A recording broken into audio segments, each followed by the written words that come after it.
Hi my little mangoes and welcome to Vlogmas number 5. A few of you have actually asked me why I haven't been calling you my little mangoes for a while. It's because I wanted to change my channel name just to my name, but then I thought, why would I do that? Because I've based my whole journey on mantras and mangoes, and I think it makes me who I am and it's a part of me now, and I didn't want to really self-promote my name. I mean, there's hundreds and thousands and millions of Marys, but there's only one mantras and mangoes. So I'm gonna keep it as mantras and mangoes, and I'm gonna keep calling you my little mangoes. Please let me know if that's okay. Give me a thumbs up if you want me to keep my channel name, because yeah, I was really confused there for a while. So I'm still in Malta and I'm sitting on the bed. I've kind of got like this weird setup going on and a towel hanging up behind me. Sorry, that looks really gross. I'm gonna try and like sit in front of it.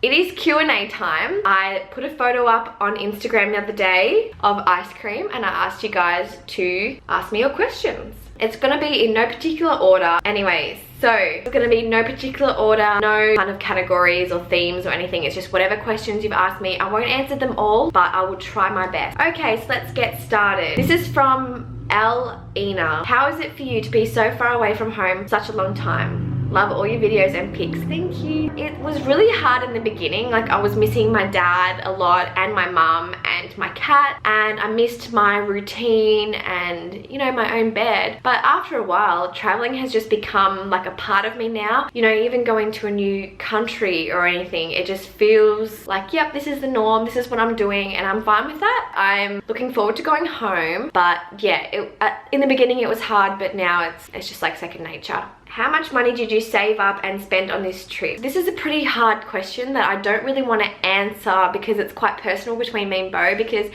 we worked a lot and we saved a lot of money. We also sold both of our cars, and our cars were really good. They were almost brand new, so we got a fair bit of money for that as well. But this trip, we haven't been tight. We haven't really budgeted that much. We've kind of just gone, okay, we want to do that. Let's look at the costs and the prices and see whether it's worth doing. So we did, and that's why we decided to do things and see countries that were a little bit more expensive than just being in India and Asia pretty much. So we decided to go to Europe, which is a bit more pricier and stuff. But yeah, I think everyone can save. It just depends what sacrifices you want to make. I mean, we made a lot of sacrifices as well, but I'm going to make a completely separate video on this and how we saved for traveling, what we did, how we did it, and everything like that. So yeah, please be patient, but the cost and the specific amount I won't disclose. Yeah, I hope that's okay for now. And this is from Eat Healthy G. How easy has it been to find vegan meals in Europe? Are they cheap? It's been really easy to find vegan food anywhere you go.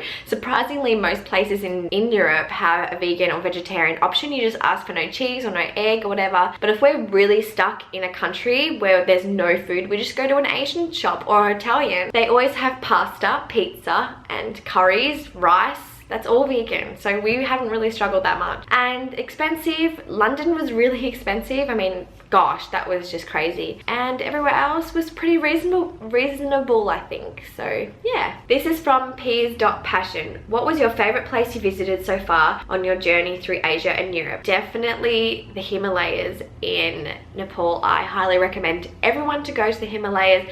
They're amazing, they're magical. I cried because nature is just so amazing and we just live in such a beautiful world. This is from Earthling_Lou. What has been the best things about traveling with your love? The best thing has been that the gratitude that I have learned so far. You know, I've seen countries know nothing but poverty their whole lives, and they work so hard just to get a meal on the table. They don't have a bed to sleep on. They, you know, and it just makes me realize that I'm a very lucky person, and I'm so grateful for the life that I have and for the opportunities that I have, and that makes me want to be a better person and help people, you know, so then these people don't have to live that life just by being a better person, you know, and giving back to the community and helping people and stuff. So that's been the best thing about traveling. And yeah, this is from Ripstar Vegan. What are your best tips for self-love? Obviously, this is a very sensitive topic with me because I spent a lot of time, a lot of my life not loving myself or my body. But I think the one thing you have to tell yourself is like, why do I hate my body? Because every second it's trying to keep me alive, and it's so unique and magic, and your weight doesn't define who you are. So what I used to do is I used to look in the mirror and just go, hell yeah, I am so hot and I'm so good looking. I love my body. Thank you for keeping me healthy, and thank you for being you. And when you bring that positive mindset to you, it shows in your body and in your confidence. And as soon as I started loving myself, I achieved my body goals just without even trying. You know, I stopped worrying about food. I stopped worrying about all that kind of stuff, that I'd lost a fair bit of weight. Not that I was upset with how heavy I was, but obviously I was struggling with my self-love and everything. So when I learned to accept myself for who I was, I became the best version of myself, if that makes sense. Like, love the person you are now before you can love the future you. It's just like loving another person. Love yourself before you can love someone else, if that makes sense. But I just totally just rambled on just then. This is from To Eat Tawan. Oh, I can't say names. I'm sorry, I hope I said that right. What is your definition of over-exercise? And if you could pick one place to live out of your travels, where would it be? Okay, so the definition of over-exercise, I think, would be for women, losing your period, being over-exhausted.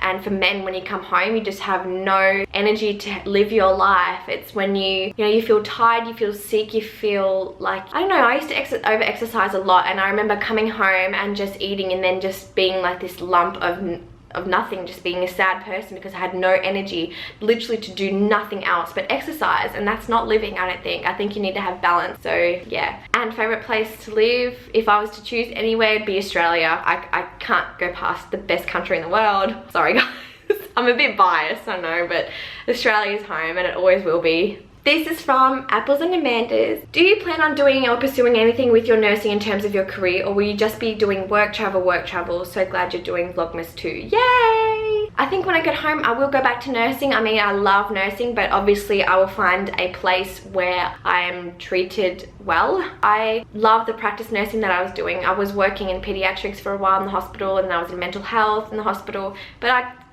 couldn't work in a hospital anymore, so that's why I chose to do practice nursing. So yeah, I'll definitely will go back to nursing, and I still will travel. Of course I'll still travel, but I won't be like for a long period of time again. It'll probably might just be for like a month or a couple of weeks or 3 months. I don't know, who knows. I'm just trying to just enjoy this time away for now. This is from Vegan Dance Fusion. Did you exercise when you lost your period? Have you taken any supplements to get it back? You are wonderful. Oh, thank you. Okay, so I still need to do a PCOS video and how I got my period back and how I healed polycystic ovarian syndrome, but I will do that in a separate video because I will be talking for a very long time. I'll get onto that. Jessica Jaya Wiguna, I think I said that right. What's your goal of life? Just to be happy and eat your veggies. What are you afraid of? Swimming in the ocean and getting eaten by a shark.